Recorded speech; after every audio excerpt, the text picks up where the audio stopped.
Did you ever look Did you ever look a loved one in the eyes and not recognize what you see? The face is the same, but there's something else. Something that wasn't there before. Something that makes the hair on the back of your neck stand up, but you don't know why. When my wife came home from the hospital, all I could think was how relieved I was, how happy that she and the baby had both made it. We were warned about the possible complications with the birth, but I didn't expect her to flatline. My heart almost stopped along with hers. Fortunately, it was almost over, and the doctors saved our daughter before they brought back my wife. She was officially dead for nearly 3 minutes. I'll admit it. I cried. And I cried again when she opened her eyes. I should have noticed it then. She rested a lot, spent most of her time with our daughter. At first I worried she might have postpartum depression, but she seemed content. No crying, no screaming, no curling up in bed and staying there for days on end. She was always so attentive, making sure our daughter had everything she needed. Something still nagged at me. I couldn't shake the sense that she was different somehow. They say motherhood changes a woman, but I should have known better. One night I heard her on the baby monitor. She used to sing for our daughter before she was born, but I hadn't heard her sing since. I eagerly listened, hoping I would hear her beautiful voice again. Instead, what I heard made my skin crawl. It made my stomach churn rather uneasily. "That's it," she said in a soft voice. "You drink up so you can be nice and healthy when you're older. It may take a decade or two for you to ripe, but I've waited longer. You're a prize worth waiting for." And then she laughed, but it wasn't my wife's laugh. I didn't know what to say. I didn't know what to do. For days I watched her, finally noticing all the little things that weren't quite right. She barely left the house, wouldn't let anybody else come to see the baby. She even told her own mother not to stop by. That was the final straw. Something was wrong, and I had to know what. I confronted her, the thing that looked like my wife. "What happened to you?" I demanded. She smiled, but it wasn't my wife's smile. "What do you mean?" "You know what I mean. You're not my wife.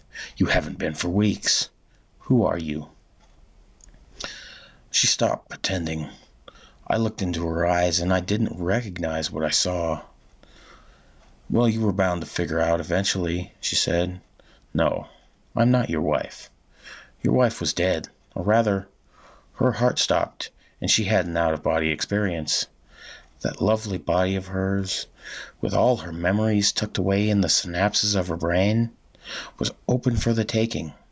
So many of us scrambled to claim it, and I got here first."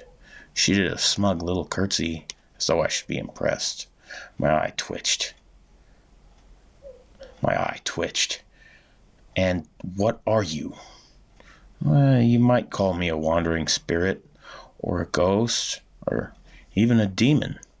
Though, frankly, I can't remember what I used to be. I don't even know if I started out human.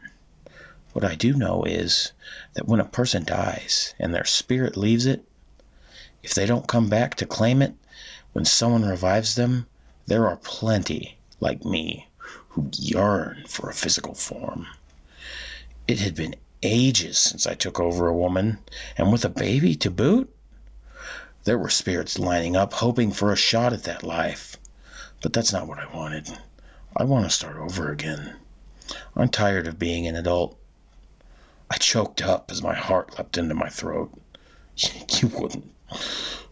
It laughed. "Well, I would, but I can't. She's not old enough. She would need someone to take care of her, and that seems like it would get annoying after a while. Besides, she's so fragile. There's no telling if her body would even actually survive." "I won't let you lay a finger on her," I snarled. my fists balled in rage. You'd kill me first? Think that one through. If you kill me and you get caught, then you go to jail.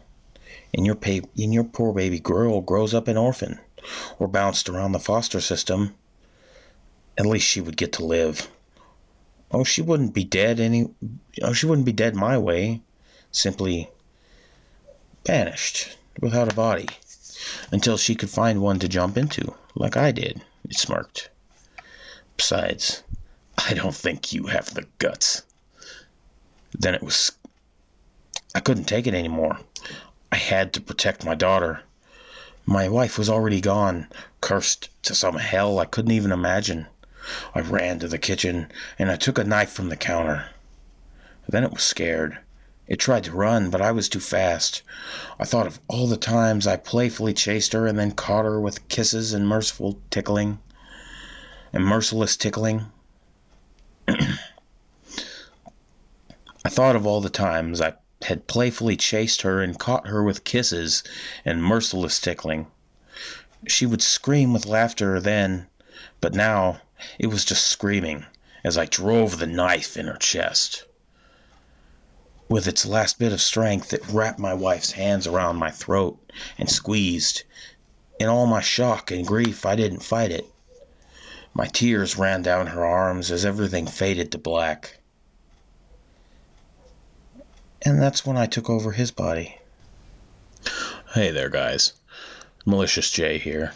If you enjoyed the story, feel free to like and subscribe. And if you know what creepypasta I should read next, feel free to write it down in the comment section.